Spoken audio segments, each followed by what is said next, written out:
Our fear of death is actually the source of all of our other fears and anxieties in life.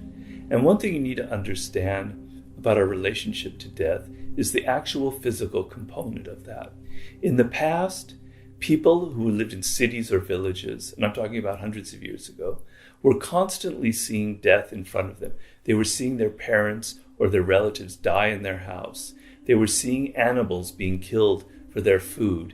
Death had a physical, visceral presence in their life. And what happens in the modern world is that death has become something so distant and abstract from us. We don't see people in hospitals die. We never see the animals that we're eating being killed.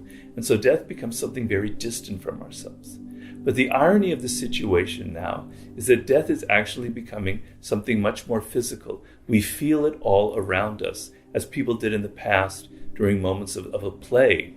And so this is the time for actually not repressing this fear of death, this thought of it, which is what we normally do, but actually turning it around and confronting it in this moment when its presence is so much more real.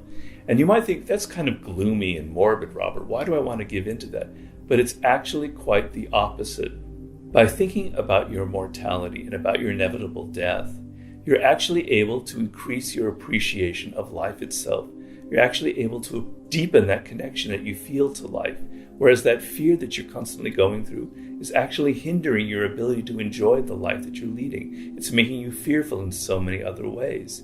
So if you think about your mortality in physical terms, you think, well, maybe tomorrow I might contract this illness and I only have 2 weeks to live, or maybe I only have a year to live, or I only have 10 years to live. It'll give you a sense of urgency.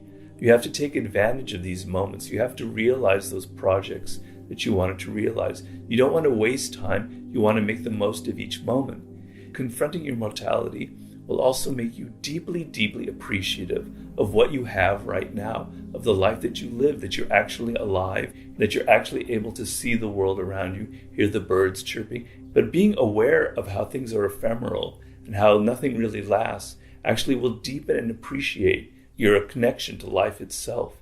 And this is precisely the moment to overcome this greatest fear that we all have.